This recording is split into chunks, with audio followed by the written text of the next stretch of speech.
안녕하세요, 구독자 여러분. 저는 경기도 용인에 살고 있는 60대 중반 한 아들의 엄마입니다. 남편은 15년 전에 사별했고, 아들은 올해 29으로 대학병원에서 인턴 생활을 하고 있습니다.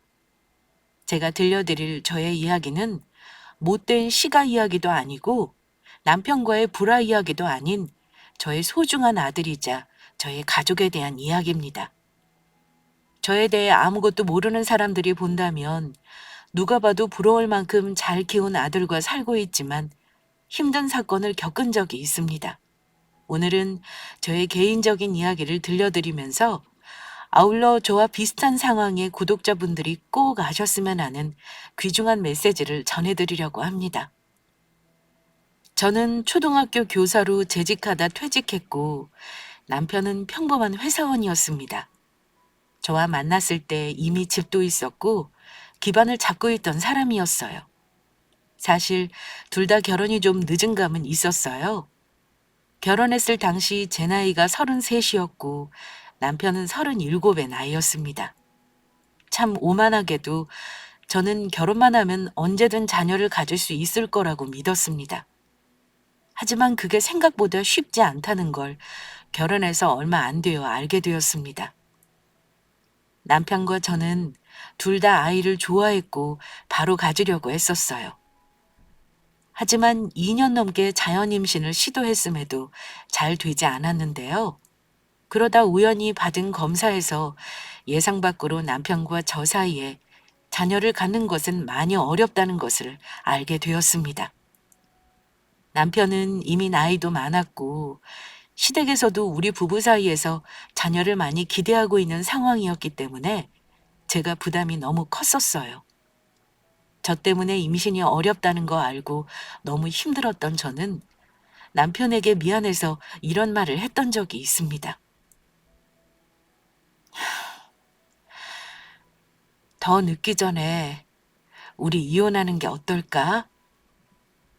나 당신한테도 너무 미안하고 도저히 당신 부모님들한테도 사실대로 말할 자신이 없어. 당신이 이혼하자고 하면 지금이라도 이혼해 줄게. 지금이라도 좋은 사람 만나서 아이 낳고 살아볼래? 솔직히 마음에도 없는 말이 절반이었지만 그만큼 그 당시 저는 시댁과 남편에게 너무 미안했습니다. 제가 아이 못 가지는 게 죄는 아니라 해도 그때는 그런 시절이었어요.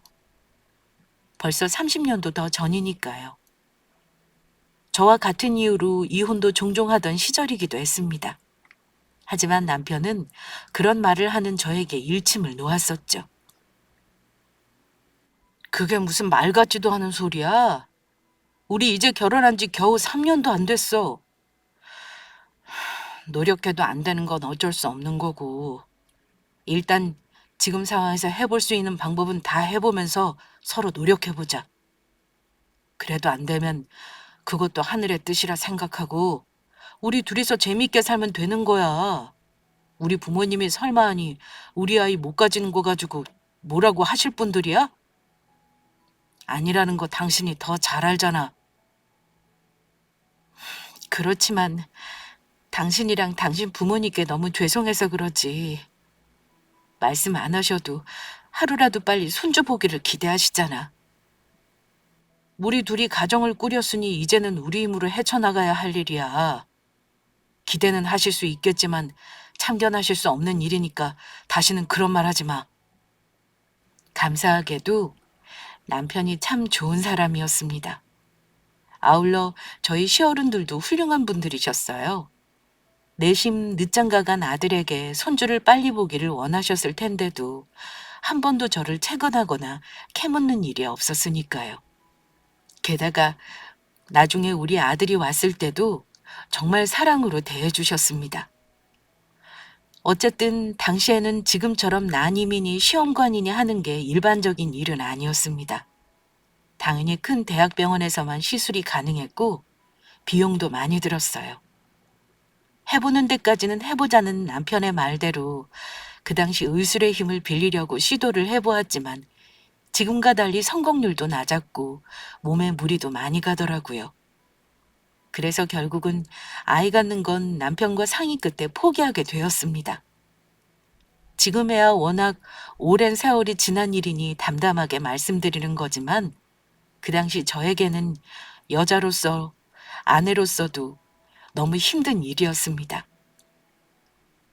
한 가지 감사했던 건 그런 힘든 마음을 이해해준 친정 부모님과 시부모님 덕에 마음의 짐을 벗는데 오랜 시간이 걸리지는 않았다는 겁니다. 남편과 저는 아무렇지 않은 듯 아이 얘기를 꺼내지 않고 일상생활을 했습니다. 그런데 결혼해서 4년째 되던 해에 문득 자녀를 입양하는 건 어떨까 하는 생각이 들기 시작했습니다. 뭐랄까요?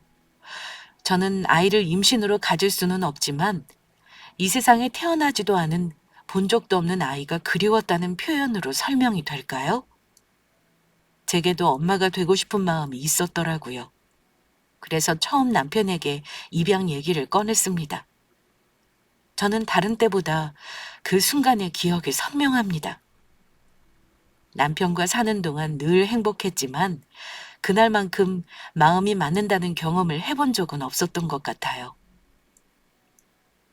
여보, 당신만 괜찮다면 나 아이를 입양해보는 것도 고려해보고 싶어. 당신은 아이 없이 살아도 된다고 하지만 나는 엄마가 되고 싶거든. 물론 당신이 반대하면 나 혼자서는 절대 할 수 없는 일이지. 하지만 꼭 배 아파 낳아야만 자식을 기를 수 있는 건 아니라는 생각이 드네. 당신 생각은 어때? 고민 끝에 물어본 말이었는데 남편은 마치 제가 먼저 말을 꺼내길 기다리고 있었다는 듯 기쁜 표정으로 대답했습니다. 나는 예전부터 생각하고 있었어. 혹시 내가 먼저 얘기하면 당신이 상처받지는 않을까 걱정한 건데 당신도 나랑 생각이 같다니 너무 기쁘다. 나는 당연히 찬성이야. 아이를 낳지 못한다고 해서 부모 될 자격이 없는 건 아니지. 당신이 먼저 말해줘서 내가 더 고맙다. 그럼 당신도 내 생각에 동의하는 거지? 우리 그럼 아이 하나 입양하는 거다? 당신한테 더 어려운 결정이었을 거라 생각해. 큰 결정 해줘서 오히려 내가 고마워, 여보. 제가 속상했던 만큼 남편도 많이 힘들어하고 있었다는 걸 저는 그때 알았습니다. 그렇게 어렵게 입양을 결정한 우리 부부는 그때부터 공부를 시작했습니다. 지금이야 국내 입양도 흔치 않은 일이 되었는데요. 그 당시만 해도 해외 입양은 굉장히 빈번했던 반면 국내 입양은 조건이 굉장히 까다로웠습니다.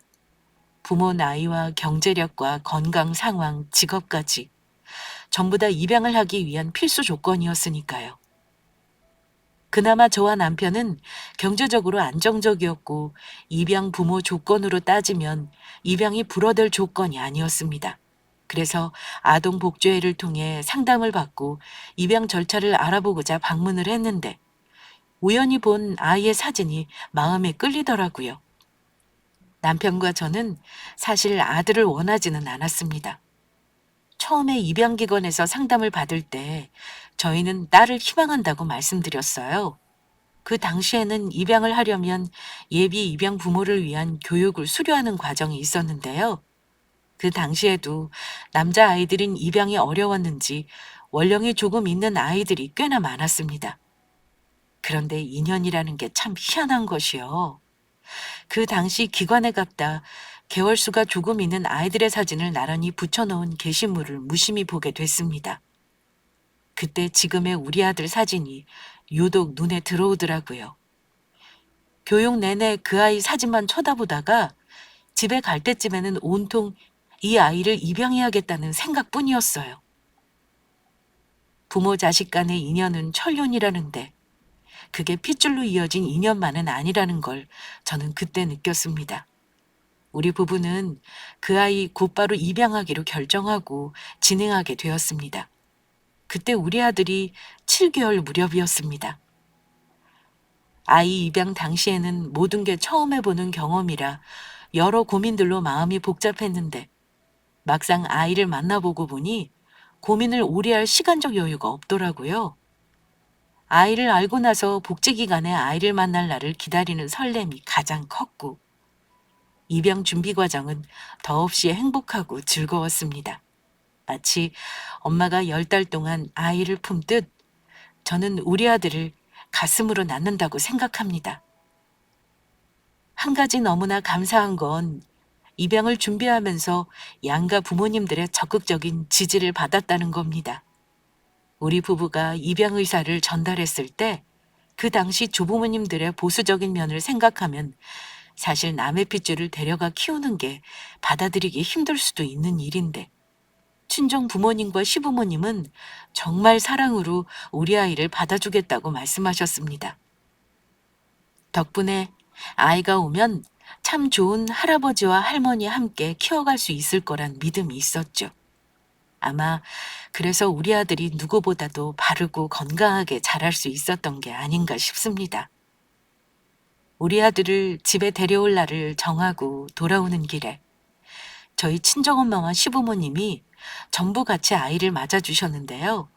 그때 시어머니가 저에게 하셨던 말씀이 있습니다. 너희 둘이 아이를 낳아도 이렇게 예쁜 아이는 못 낳을 거야. 우리 집에 복덩어리가 왔구나. 라고 하셨습니다. 그때 정말 부모님께 감사하고 행복했던 기억이 나네요. 제가 아이를 입양한 일을 이렇게 공들여 말씀드린 이유가 있습니다. 요즘은 입양이 드문 일이 아니기도 하고, 간혹 입양한 자녀에게 처음부터 입양한 사실을 어릴 때부터 오픈하기도 한다지요. 하지만 저는 그러지는 못했습니다. 가족들은 우리 아들이 입양한 아이라는 걸 알고 있었지만 굳이 아이에게 말할 필요는 없다고 생각해서 처음부터 제가 낳은 자식으로 생각하고 키웠어요. 모든 엄마들에게 자식은 자기 목숨을 내놓을 수도 있는 존재이듯 저에게도 그렇게 어렵게 온 아이라는 걸 말씀드리고 싶네요. 남편과 아이를 입양하면서 아이에게 혹시 입양 여부를 알려주어야 할지 대화를 한 적이 있었습니다. 솔직히 말하면 저는 아이가 컸을 때보다는 말하려면 아주 어릴 때부터 알게 하는 게 낫지 않을까 하는 생각이 있었어요. 그런데 남편 생각은 저와 달랐습니다. 여보, 우리 동준이한테 굳이 입양한 아이라는 걸 알려주고 키울 필요는 없을 것 같아. 굳이 일부러 알지 않아도 되는 얘기를 해서 아이가 나중에 사춘기 왔을 때 방황할 일을 만들고 싶지 않거든. 물론 긍정적으로 얘기하면 아이가 처음부터 자연스레 받아들일 수는 있겠지. 그렇지만 나는 상처가 될 만한 아주 작은 일이라도 우리 아들이 겪게 하고 싶지가 않아. 글쎄, 세상에 영원한 비밀이 있을까? 어떤 방식으로든 나중에 아이가 알게 될 수도 있는데 그땐 더 아이에게 상처가 될 수 있지 않을까? 당신이 교사니까 아이 기르는 건 전적으로 다 당신 뜻을 따를게. 다만 이거 하나만 내가 하자는 대로 해줘. 남편은 아이가 입양되었다는 걸 모르게 하고 싶다고 했습니다. 그 부분이 의견이 달랐지만 늘 저의 의견을 존중해 주던 남편이기에 그것만은 남편의 뜻을 들어주기로 했습니다. 그래서 우리 아들은 자기가 입양되었다는 사실을 모르고 자랐습니다.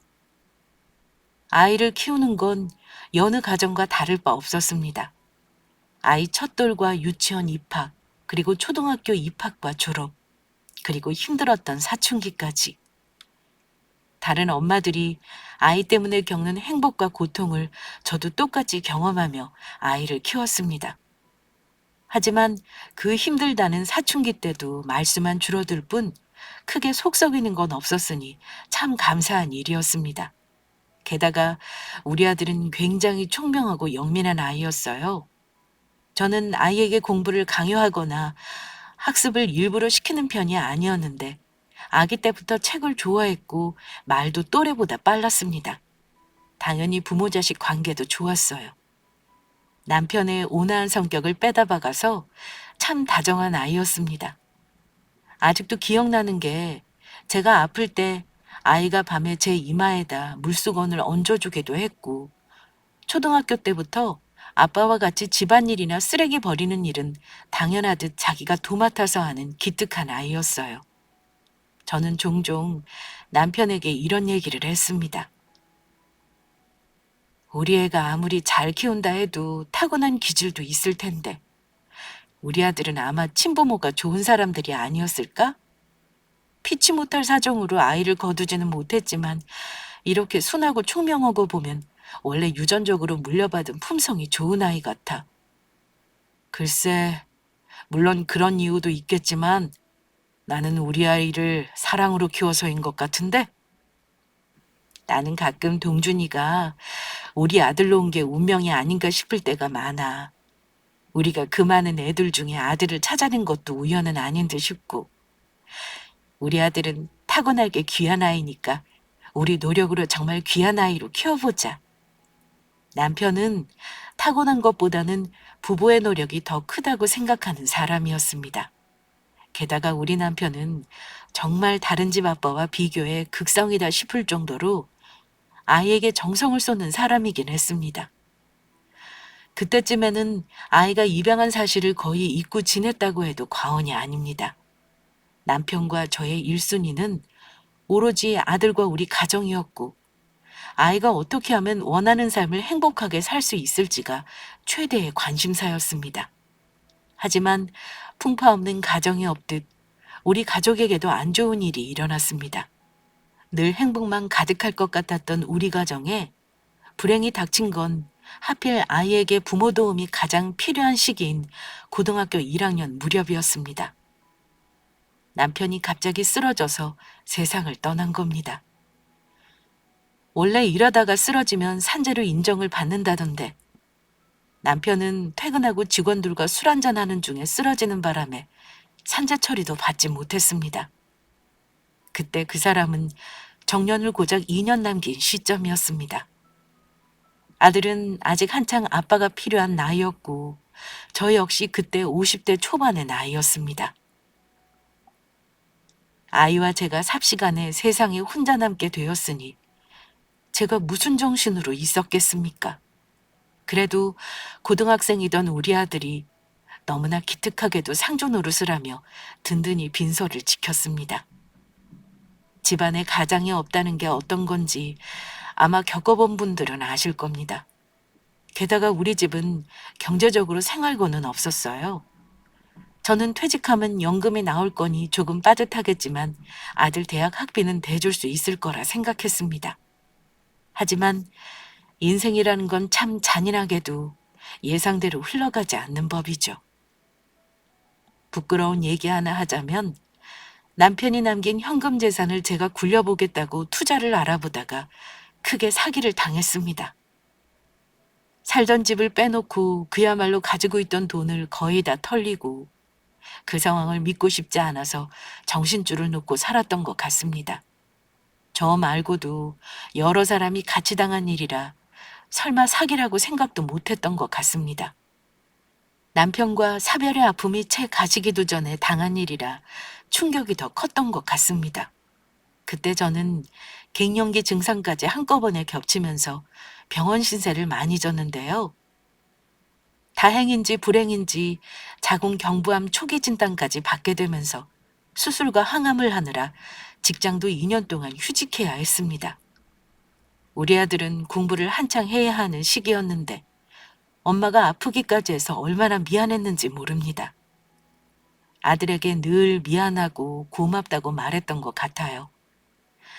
우리 아들은 말도 참 예쁘게 하는 아이라 미안해하는 저를 오히려 달래주고 힘을 주곤 했습니다. 엄마, 이제는 내가 아빠 대신 엄마 지켜줄 거예요. 내가 공부 열심히 해서 엄마 힘내게 할 테니까 엄마는 얼른 예전처럼 건강해지면 돼요. 우리 동준이 때문에 엄마가 사는 거 알지? 엄마 금방 일어날 거야. 걱정하게 해서 미안해, 우리 아들. 너는 그냥 공부만 열심히 하면 돼. 우리 아들도 많이 힘들 텐데 엄마한테 이런 말도 해주고. 이제 우리 아들 다 컸네. 엄마가 미안하고 정말 고맙다. 아빠가 예전부터 그랬어요. 아빠가 만약에 집에 없으면 제가 엄마를 지켜줘야 한다고요. 그러니까 엄마도 저 믿고 얼른 괜찮아지셔야 해요. 우리 아들은 누굴 닮아서 이렇게 철이 일찍 들었니? 엄마가 할 말을 아들이 하고 있으니까 엄마가 미안하네. 너는 네 자리에서 할 일만 해주면 엄마는 아무것도 바랄 거 없어. 지금은 내 미래가 중요하니까 엄마보다는 너한테 신경 쓰도록 하자. 엄마 금방 일어날 거야. 고등학생 아들치고는 너무나 어른스러운 말에 저는 마음속으로 많이 울었습니다. 아들 키우는 다른 집 보면 고등학교 3년 내내 부모와 싸우고 속 썩이는 경우도 많은데 우리 아들은 왜 이리 철이 일찍 들었나 마음이 짠하기도 했고요. 그래도 내가 사랑으로 키웠으니 아이도 이런 엄마 마음을 알아주나 싶었고 아빠가 없으니 더 일찍 철이 들었다고 생각했습니다. 그런 아들이 의대에 입학했을 때는 저 몸 아픈 거나 대학 등록금이 걱정되기는커녕 많이 기쁘기만 했습니다. 아들이 다니던 학교와 독서실, 학원에 큼지막하게 의대 입학이라는 현수막이 붙은 걸 보기만 해도 그냥 뿌듯했어요.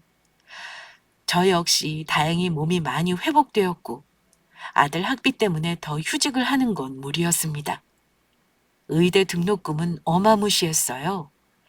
제 월급도 적지 않았지만 암투병하면서 워낙 돈을 많이 쓰기도 했고 남편 살아있을 때 돈을 지키지 못한 탓에 많이 힘들었습니다. 대여 학자금으로 결국 빚을 내가면서 힘들게 아들 의대 공부 뒷바라지를 했습니다. 여차하다가는 퇴직할 때가 다 되어도 대출을 다 갚지도 못할 상황이었는데요. 친정도움은 물론 시댁 도움까지 받아가면서 어렵게 아들을 공부시켰습니다. 특히 시부모님은 남편이 황망하게 세상을 뜨고 나서도 우리 아들을 여전히 친손자 그 이상으로 대해주셨습니다. 시아버지는 아들이 의대 가는 거 보지도 못하고 돌아가셨지만 시어머니는 아들 등록금 보태 쓰라며 저에게 노후자금 일부를 건네주기도 하셨어요. 저는 그 돈을 차마 선뜻 받기가 힘들었습니다. 어머니, 제가 이 돈을 어떻게 받아요? 어머니도 돈 들어갈 곳 많으신데 이렇게까지 안 하셔도 돼요. 그게 무슨 서운한 말이니? 우리 동준이 의대 간 거 다 네가 애쓴 덕인데 할머니가 돼서 이런 거 하나 못 해주겠니?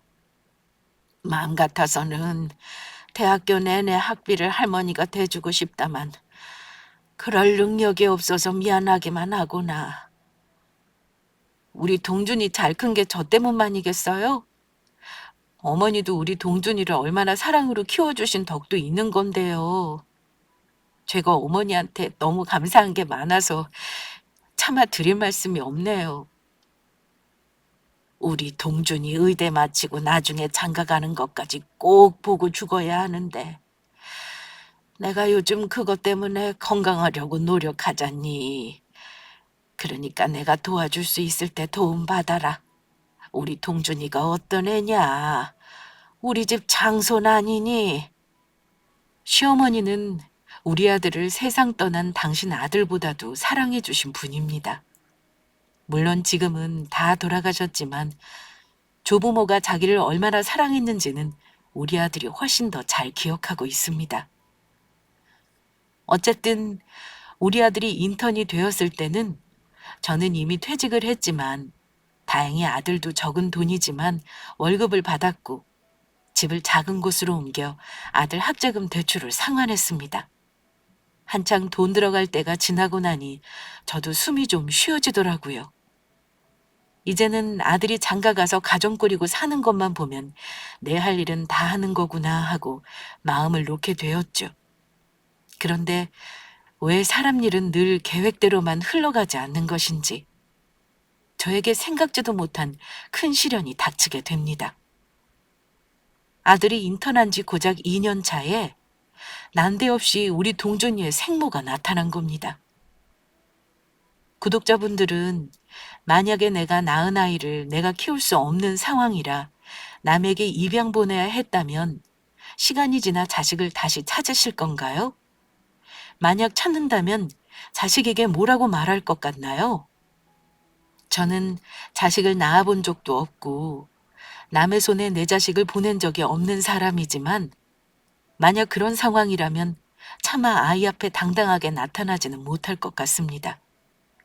100번, 1000번 양보해서 내 자식을 만나더라도 너무나 미안해서 울며 사과부터 하는 게 먼저일 것 같아요.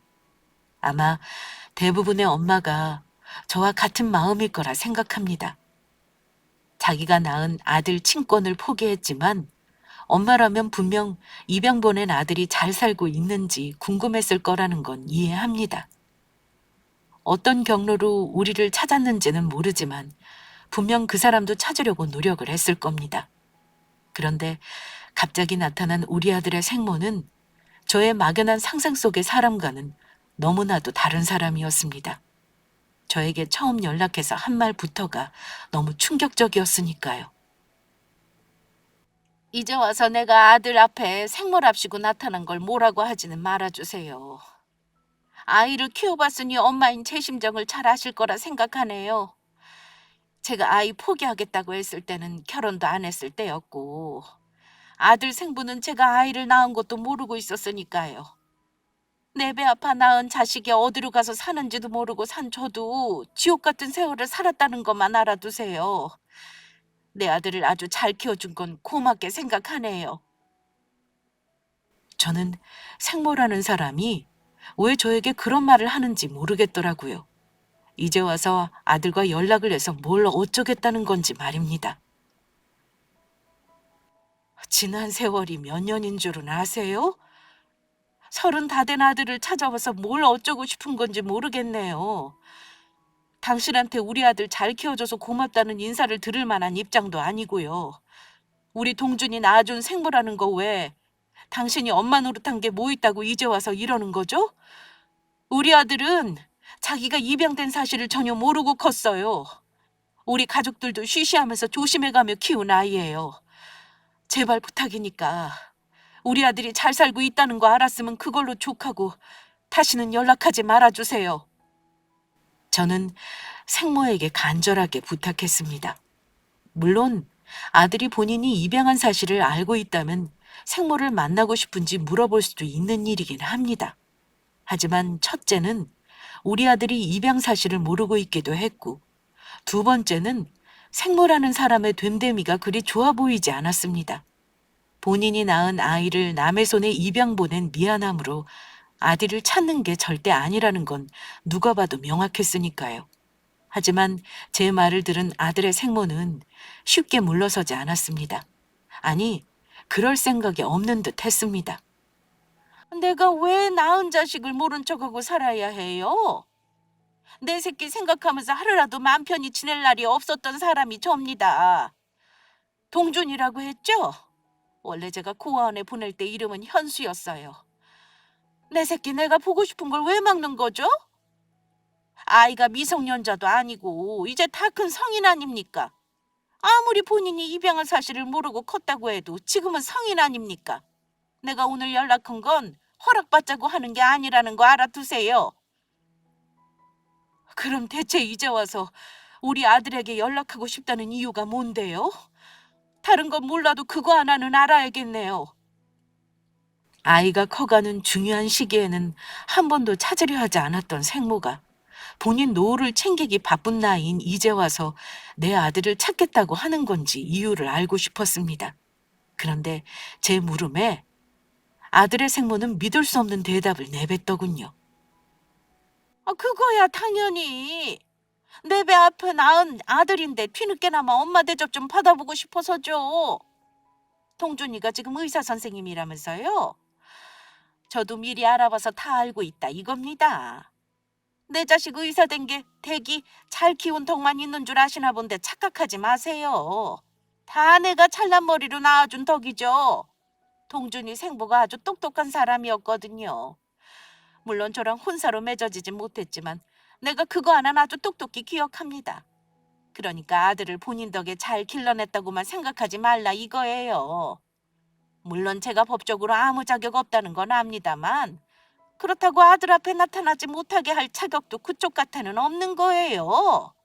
막말로 다 큰 성인한테 입양된 사실을 알린다고 해서 뭐 하늘이 무너진답니까? 그 아이도 본인 출생의 비밀을 알 권리가 있어요. 그 말을 들으니까 더 만나게 하고 싶지 않네요. 이제 와서 아들한테 사과하겠다도 모자랄 판에 뭐가 어째요? 어쩜 그리 뻔뻔한 말을 할 수가 있나요? 이제 와서 아들 효도를 받고 싶다니 그게 대체 무슨 막말이랍니까? 나는 오늘 일절 못 들은 걸로 알 테니까 다시는 연락하지 마세요. 혹시라도 우리 아들 찾아가거나 연락하면 내가 가만히 안 있을 거니까 그런 줄 알아요. 저는 그렇게 말하고 연락을 끊어버렸지만 저에게 그런 말을 들었다고 해서 포기할 사람이 아니라는 걸 알고 있었습니다. 저는 아들의 생모와 연락이 닿은 후 가슴이 벌렁거리고 며칠간 얼마나 고통 속에 지냈는지 모릅니다. 그러다가 생각이 든 건 우리 아들이 본인이 입양된 사실을 안다고 해서 달라질 게 뭐가 있겠나 하는 거였습니다. 이미 오랜 세월을 내 자식으로 살았고 이제는 본인의 삶을 직접 꾸려가고 있는 성인인데 그 사실을 안다고 해서 나를 엄마가 아니라고 할 아이도 아니었고요. 다만 본인 삶의 중요한 부분을 부모가 말하지 않았다는 게 큰 충격이 되지 않도록 어릴 때부터 알려주는 게 나은 거였을까 하는 고민은 있었습니다. 병원 생활 때문에 바빠서 집에 들어오지도 못하는 아들에게 고민을 안겨주는 게 싫어 한동안 생각이 많았습니다. 그런데 황당하게도 얼마 후 그 생모라는 여자가 집 주소를 어찌 알고 찾아오기까지 했더군요. 제 추측이긴 한데 이런 건 입양기관에서 절대 안 알려주는 거고 아마 소위 말하는 흥신소 같은 곳을 이용해 저와 아들의 거주지와 연락처를 알아낸 듯 싶었습니다. 그런데 이 여자가 그날은 아주 단단히 결심을 하고 저에게 왔다는 느낌을 받았습니다. 하필 아들이 그날 저녁 엄마 밥을 먹고 싶다며 오래간만에 집에 오기로 한 날이었는데 그 여자가 들이닥친 겁니다. 아들의 생모라는 여자는 지난번 저에게 연락했을 때보다 훨씬 강경한 태도로 이번에는 황당하게 그지없는 얼토당토하는 요구를 하기까지 했습니다. 이봐요. 내가 가만히 생각을 해보니 내 새끼 길러준 그쪽에게 왜 미리 연락을 했나 싶더군요. 솔직히 말해 내가 아니었으면은 동준이는 그쪽 아들로 살지도 않았을 거고요. 그래서 말인데 나는 아들하고 그냥 연락만 하고 살 생각으로 온 건 아닙니다. 내 아들 도로 찾아가야겠어요. 친권 포기한 지 오래지만 원래 있던 호적으로 되돌려야겠다 이겁니다. 그동안 내가 가만히 있었을 거라 생각한 건 아니지요? 혹시 동준이가 별말 안 하던가요? 그게 무슨 말입니까? 우리 아들한테 설마 생모니 어쩌니 말한 거예요? 우리 아들도 진짜 엄마가 누군지는 알아야죠. 그쪽에게 말 안 했다는 거 보니 아마 본인도 생각이 많았겠네요. 오늘 집에 온다니까 그때 내 아들한테 나랑 같이 살자고 할 생각이에요. 마음의 준비는 하고 있어요. 대체 이게 무슨 억지예요? 다 큰 우리 아들이 왜 이제 와서 얼굴도 모르는 생모를 찾아가겠어요? 우리 아들이 모든 사실을 다 안다고 해도 그쪽을 엄마라고 부를 일은 없을 겁니다. 당장 돌아가요. 그런 거는 직접 아들 얼굴 보고 물어봐야 할 일이죠. 댁이 내 아들을 정성으로 길렀다는 건 알겠어요.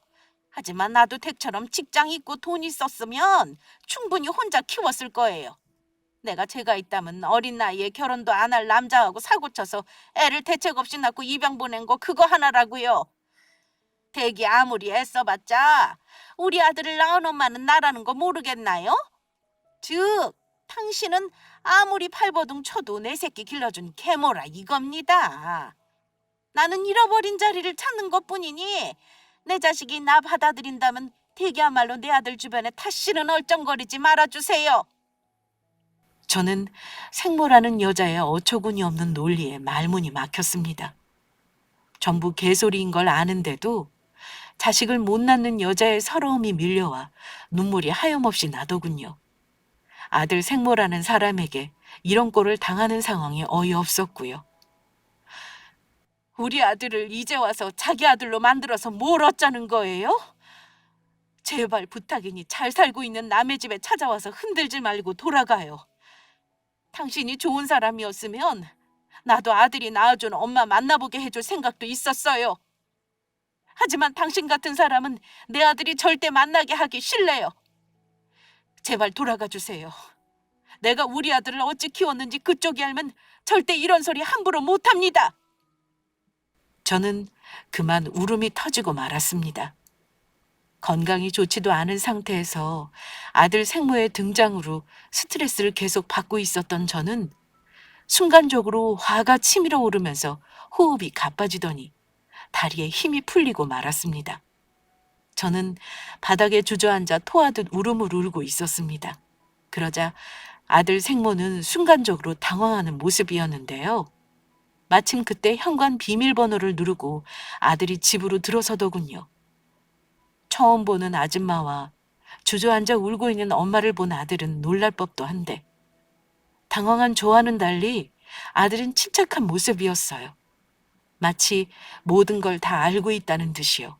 그러더니 낮은 목소리로 저에게 이렇게 말했습니다. 엄마, 왜 울고 있어요? 엄마가 왜 울어요? 얼른 일어나세요, 엄마.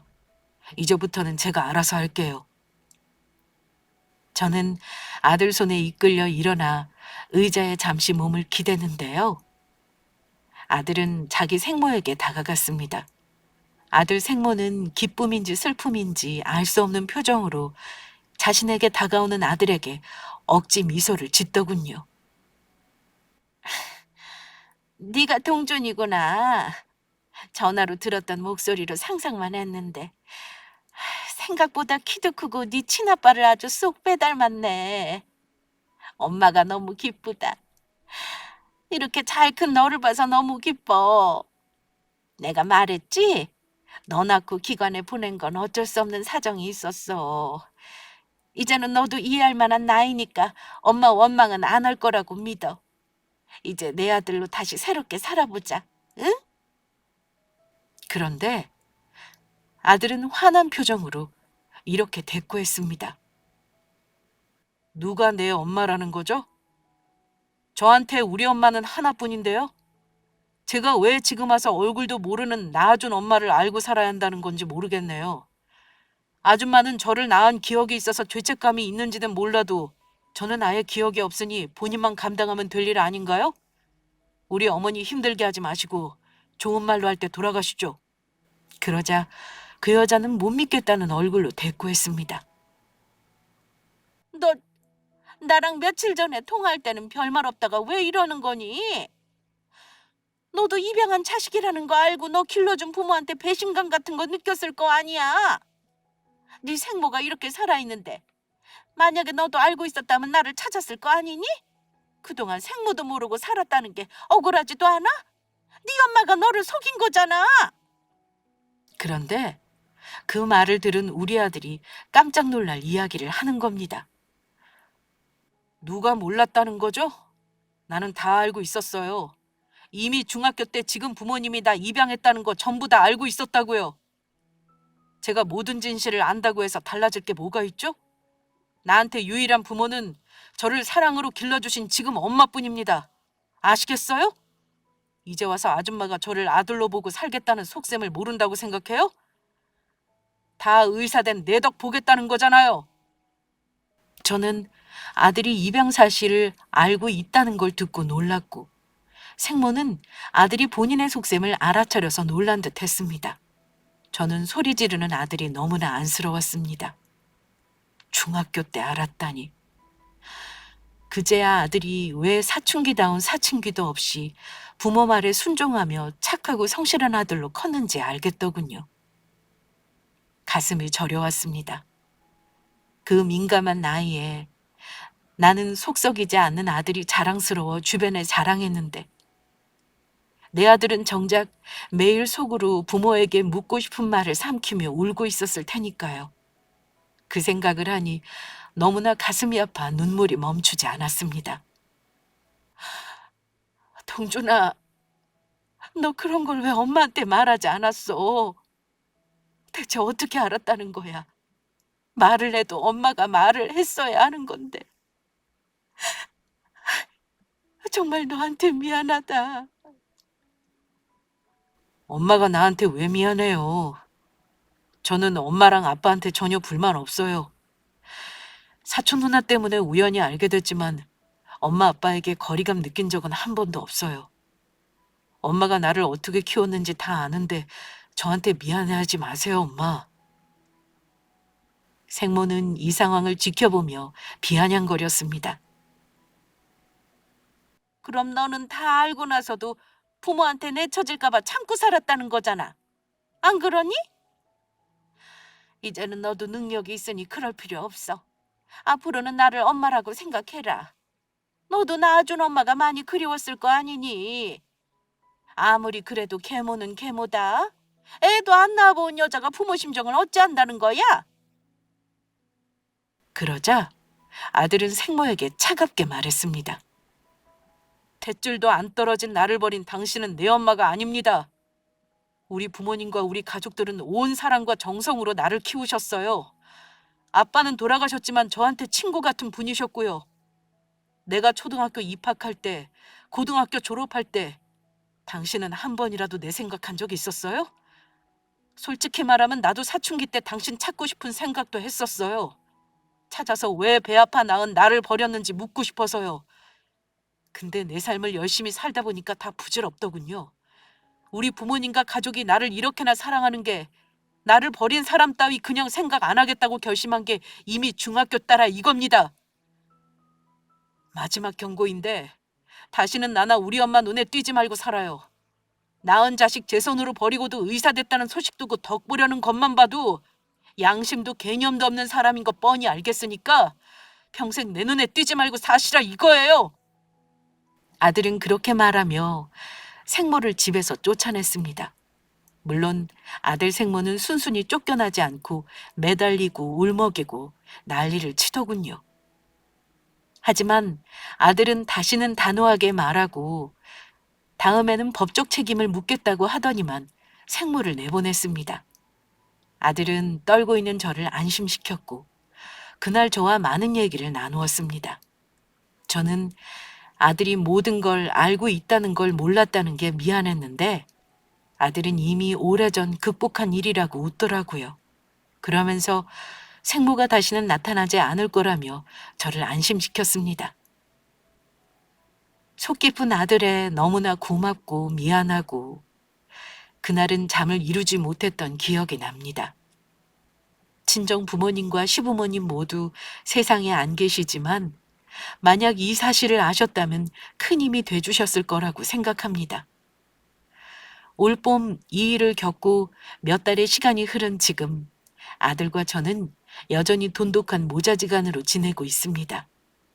아들은 여전히 바쁘고 저는 아들이 집에 와서 밥 먹는다는 날은 늘 맛있는 음식을 준비해 놓고 기다리고 있답니다. 아들 생모는 그날 이후로 어쩜 이럴 수가 있나 싶을 정도로 자취를 감췄습니다.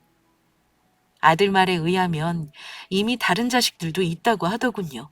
아마 덕볼 자식이 없어 뒤늦게 내 아들에게 나타나 억지를 부린 게 아닌가 짐작만 하고 있습니다. 자기가 낳은 아들에게 한 방 먹었으니 다시는 우리 앞에 나타나지 못할 거라 생각합니다. 아울러 마지막 말을 딱 한 가지 말씀드리고 싶은 게 있습니다. 구독자분들 중 저처럼 입양 가정이 있다면 자식에게 아예 처음부터 입양 사실을 알리는 것도 좋은 방법이라 말씀드리고 싶네요. 자녀가 입양 사실을 안다는 걸 너무 무서워하지 말라고 하고 싶습니다. 가정을 꾸리는 데에는 여러 가지 방법이 있는 거니까요. 결혼을 통해 배우자를 둘 수도 있고 아이를 낳아서 자녀를 둘 수도 있죠. 반려동물과 함께 살아갈 수도 있고 법적인 절차 없이 인생의 동반자로서 살아가는 가족도 있습니다. 어떻게 가족이 되었느냐보다 중요한 것은 사랑하는 마음인 것 같습니다. 자녀가 부모의 진심을 안다면 굳이 내 배 아파 낳고 안 낳고는 그리 중요한 게 아니라는 거죠. 이 얘기를 끝으로 저는 바쁜 아들이 하루빨리 며느리감을 데려오기를 바라며 사연을 이만 마무리하겠습니다. 끝까지 경청해 주신 구독자 여러분, 감사합니다.